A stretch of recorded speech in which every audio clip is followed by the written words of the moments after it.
Hello and welcome to Eclectic Energy. My name is Craig and in this programme we're going to have a closer look at renewable energy in Scotland. Over the next 45 minutes we'll have a look at what renewable energy is, some of the machines we use to turn that energy into electricity, and also where we think the renewable energy industry is heading towards in the future. But before that, let's have a think. What is renewable energy?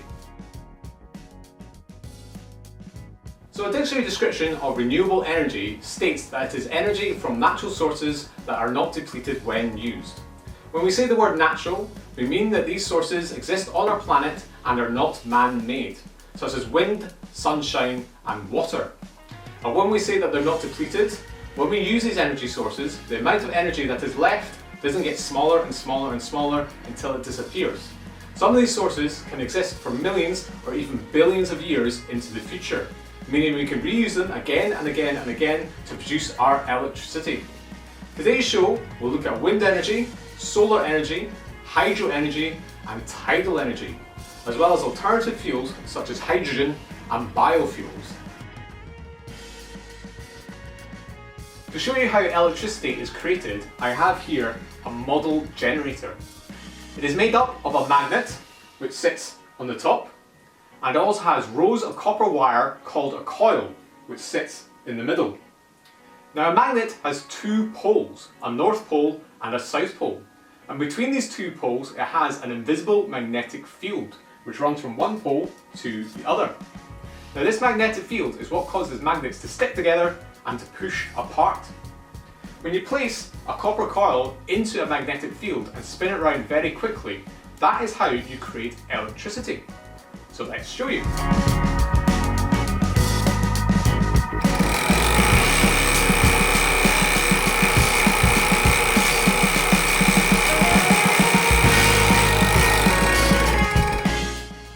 So you may have noticed a light flashing at the front of our generator, which proves that moving a copper coil through an invisible magnetic field produces electricity. And this has actually been the main method of producing electricity for the last 190 years. To keep the generator spinning constantly, we attach it to a turbine.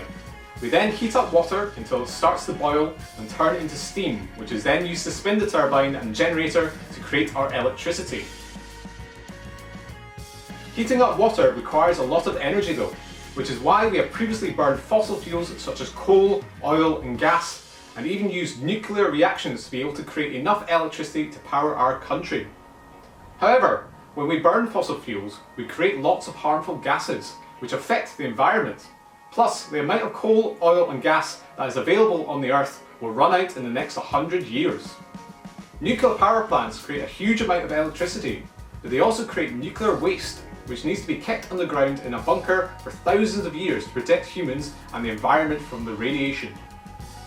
So it is clear that we need new ways to spin our generators and produce our electricity.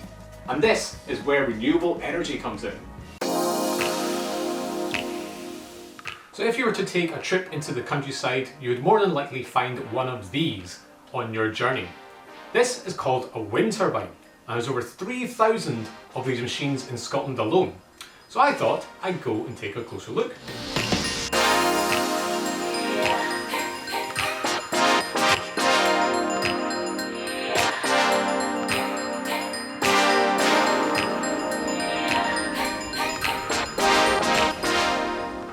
Welcome to Whiteley Wind Farm, the largest onshore wind farm in the UK.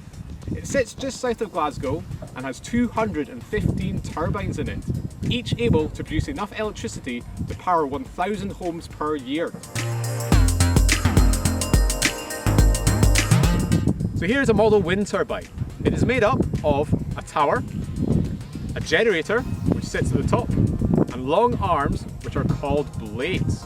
Now, I know what you're thinking. It looks a very similar size to the wind turbine behind me, but don't be fooled. This model is only small. That wind turbine is far away. So let's go and see one up close. This is turbine 25.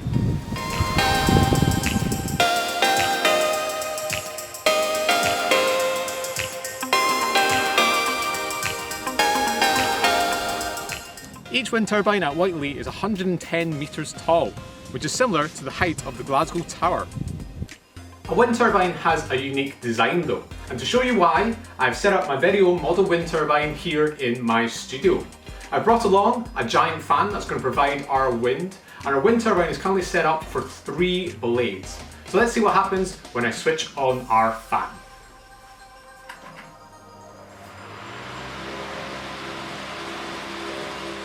So our blades are positioned at a slight angle, which means that when the wind pushes against them, it causes the blades to move in an upward direction, which spins the turbine.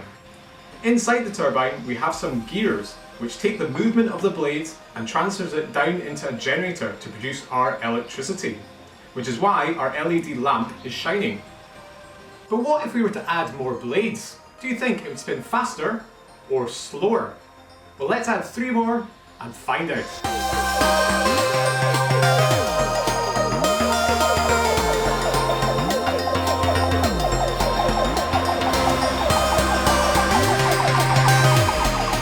It may not be easy to see, but our wind turbine is actually spinning faster with more blades attached to it.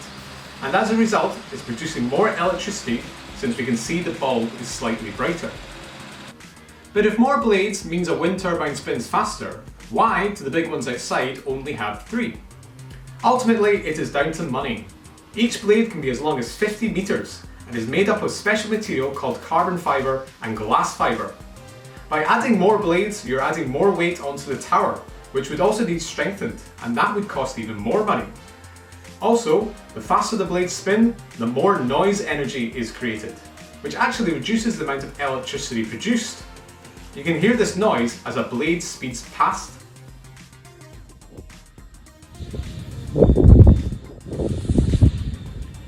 Because of these factors, engineers find the best balance is 3 blades, as it isn't too expensive to produce and it gives a smooth spin, which results in a good amount of electricity. The shape of a blade is also very important, and they have a very similar shape to the wing of an aeroplane. As you move away from the middle, the blade gets thinner, and the reason for that is because the tip of a wind turbine blade spins faster than the base. If the blade was the same thickness all the way along, eventually the forces around it would cause it to wobble, and finally it would snap, destroying the wind turbine in the process. This would also happen if the wind turbine was spinning too quickly. Wind turbines aren't only found on land though. More and more are being built in the ocean where there is more wind. In 2017, a project called Highwind was opened 10 kilometres off the coast of Aberdeen, which put 5 enormous wind turbines into the ocean. What makes these specific wind turbines so special is that they were some of the first in the world to be floating on top of the water. Each turbine is 250 metres tall and is weighted at the bottom so that they remain upright and don't fall over, similar to a buoy in a harbour. Because they float, it means they can be moved further into the North Sea, where the wind is much stronger, meaning they can produce more electricity than a wind turbine on land. A giant cable then takes the electricity produced back to the mainland to be used by our towns and cities. This is Cruachan Hydroelectric Dam, one of 50 in Scotland that were built over half a century ago and that are still in use today. Hydro is just a fancy word for water, and this dam works by collecting water into a huge body called a reservoir. When we need electricity, the engineers open up a gate at the bottom of the reservoir and gravity pulls the water deep down into the mountain, where it is pushed through enormous turbines to produce our electricity. The water then carries on out into a lower reservoir or a loch at the bottom of the mountain. You might be thinking, what if there was no water? Well, nothing would happen. So how do you think we refill our reservoirs? Well, you may have noticed that it rains a lot in Scotland, and this is why it is the perfect place to build hydroelectric dams. We collect the rainwater into our reservoirs, meaning we have a constant supply to help generate electricity. However, occasionally we get a summer full of brilliant sunshine and very little rain, meaning the amount of water that's in our reservoirs is quite low. Cruachan solves this problem using a unique party trick. Cruachan is a type of dam called pumped storage. If there's any extra electricity that has not been used by the end of the day, rather than let it go to waste, what engineers do is use the electricity to spin the giant turbines in the opposite direction and push the water from Lochawe back up through the mountain and refill the reservoir. That means that we can reuse that energy the next day. Unfortunately, we can't build any more hydroelectric dams because all the best places are already taken. However, there are alternative hydroelectric schemes available.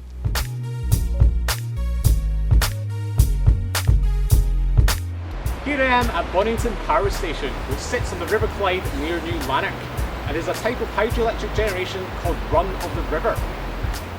Rather than completely block a river using a concrete dam, a run of the river scheme diverts some of the water from the river down a second path, and then through a turbine to produce electricity, before returning it back to the original river.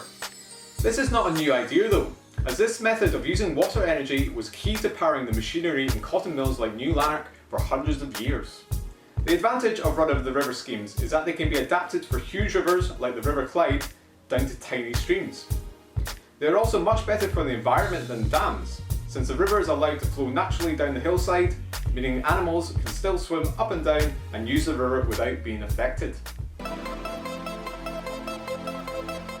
Now, solar energy isn't something you would normally associate with Scotland, as we don't get too many sunny days. But the amount of energy from our sun that hits the Earth in 1 hour could actually power the entire planet for a whole year. So there's huge potential in using solar energy to produce our electricity. To collect the solar energy from our sun, we use solar panels, which you may have noticed appearing more and more on the roofs of houses over the last few years. In fact, the Renewable estate in Fife built the first solar farm in Scotland in 2017, which is made up of 50,000 solar panels. Unlike wind turbines and hydroelectric dams, a solar panel doesn't directly use a turbine to produce our electricity. There are two types of panel, photovoltaic and thermal. A photovoltaic panel takes light from the sun and directly turns it into electricity, whereas a thermal panel takes the heat from the sun and uses it to boil water into steam to then spin a turbine and then produce our electricity.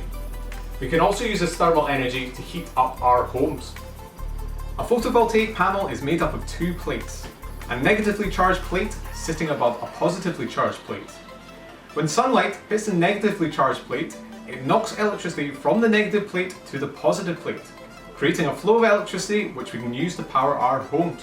Here I have a device that will show us this movement of electricity. It's called a Van de Graaff generator, and it has three main parts. It has a belt, it has a metal dome, and it has a metal wand. Now when I switch it on, the belt's going to spin around very, very quickly, and it's going to charge up our metal dome. It's going to make our dome a positive charge, which is similar to the bottom plate of a solar panel. Now watch what happens when I switch on the Van de Graaff and move the metal wand towards the metal dome.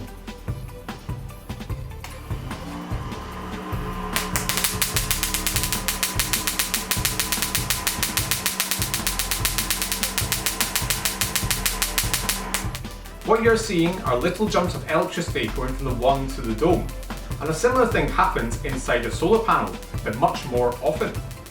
Around the world, there's another type of solar farm in use, called concentrated solar power. These solar farms can be a couple of kilometres across, and tend to be found in very hot parts of the world, such as America, the Mediterranean, and the Middle East. And they use thousands of special mirrors called heliostats to reflect the sun's light towards the top of a central tower. As a result, the temperature of the tower can reach up to 1,000 degrees, which is then used to heat water to create electricity. We could also use solar energy to power our transport in the future. Every second year for the past 30 years, there has been a race in Australia which challenges competitors to build and drive their own solar-powered car over a distance of 3,000 kilometres. And in 2018, the Solar Impulse 2 became the first plane to travel around the globe just using solar energy, using 17,000 solar panels on its wings. Since the sun won't disappear for another few billion years, it means we have an almost unlimited supply of electricity through solar energy. The European Marine Energy Centre sits on the Orkney Islands at the very north of Scotland, where engineers are currently testing the latest renewable energy technologies. And since 2016, this has included the world's largest tidal turbine. Called the SR2000, the turbine is 64 metres long and weighs 550 tonnes, but it is still able to float on top of the water. It has two huge retractable arms which are placed below the water, with two propellers attached to the end of each. When the tide moves through the propellers, they start to spin and produce electricity. At full capacity, it can power 830 homes for a whole year, which is similar to the amount of electricity produced by a wind turbine. One of the advantages of tidal technology is that the tides can be predicted for the next 100 years, meaning you can know exactly when and where the tidal energy is strongest. The SR2000 is anchored to the seabed so that it is not swept away, and when the tide changes direction, all the turbine has to do is to spin around to still get its full amount of electricity. This flexibility also means that the turbine can be easily moved to better areas to produce more electricity. It is hoped that in the next 30 years there will be more tidal turbines around the coast of Scotland to provide even more renewable energy to our homes. We can use water as an energy in another way, particularly to power our transport, but not in the way that you might think. Water has another name, H2O, which is its chemical formula and stands for 2 parts hydrogen and 1 part oxygen, the gas that we breathe. Now we can split water into hydrogen and oxygen using electricity. It's a process called electrolysis. An electrical source such as a battery is attached to 2 electrodes and placed into some water, and an electrolyte is mixed into the water. This helps the electricity move through the water from one electrode to the other, resulting in bubbles of hydrogen forming at one electrode and bubbles of oxygen forming at the other. So here I've set up my own electrolysis experiment. I'm using a battery, which is connected using some leads to some electrodes, and we're producing some hydrogen and oxygen gases. Now you notice I'm also collecting the hydrogen gas in a test tube. And once we have enough hydrogen, what I'm going to do, I'm going to bring it out the water and I'm going to bring a flame towards it and hopefully get a nice pop of energy.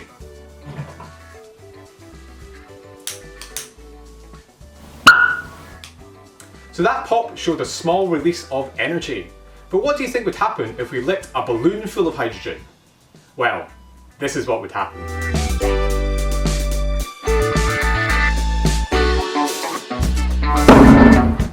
So you can see there's huge potential in using hydrogen as an energy source.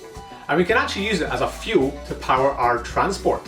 When you drive up to a fuel station, rather than fill up your car with petrol or diesel, you fill your car up with liquid hydrogen. And then you just drive off. Vents at the front of the car collecting oxygen from the air around us, which then combines with the hydrogen in a fuel cell to produce electricity. This electricity is then used to power the vehicle, providing energy to move the wheels, power the lights and other devices in your car. The only product that comes out the exhaust is water vapour, which is water in a gas form. So you start the process with water and you end with water, meaning that it's much better for the environment than using petrol or diesel. And since there's so much water on our planet, it means there's almost an unlimited supply of energy to be able to use for our transport. We could also use renewable energy sources such as wind, solar and hydro to produce the electricity that then produces the hydrogen, making the entire process even more sustainable. This technology is already appearing around the UK, with hydrogen powered buses being driven in cities like Glasgow, Edinburgh and Aberdeen. And in the future there are plans for hydrogen powered trains, which could be used for local journeys.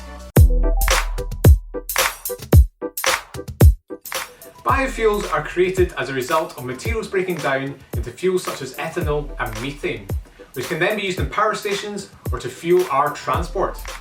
These materials range from unused crops in agriculture to rubbish thrown away in landfill sites, and it is the latter that we use in Scotland to produce more electricity. There are several landfills around Scotland, which take all the rubbish that we throw away and place it into a giant hole, which is then covered in soil.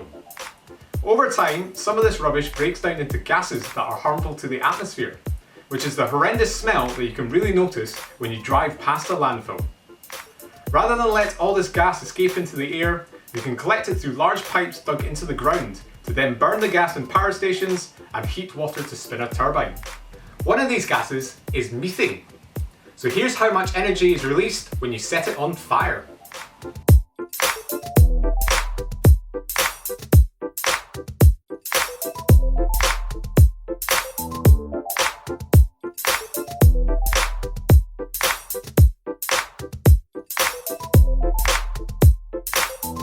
Now biofuels aren't an environmentally friendly way of producing electricity, but it is a good way of reusing some of the energy from what we throw away.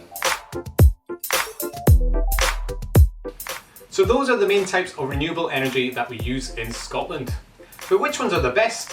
And how much of each do we use?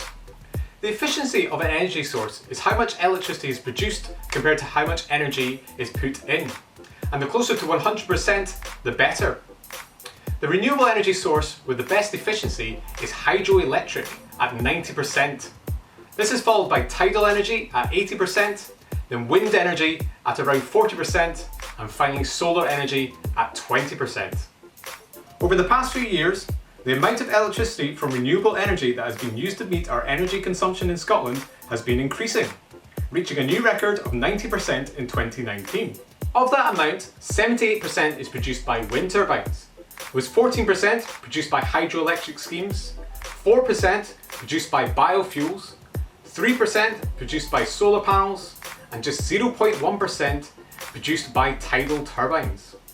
Over the next few years, you'll see the percentage of solar panels and tidal turbines increase as we start to move towards producing 100% of our electricity using renewable energy.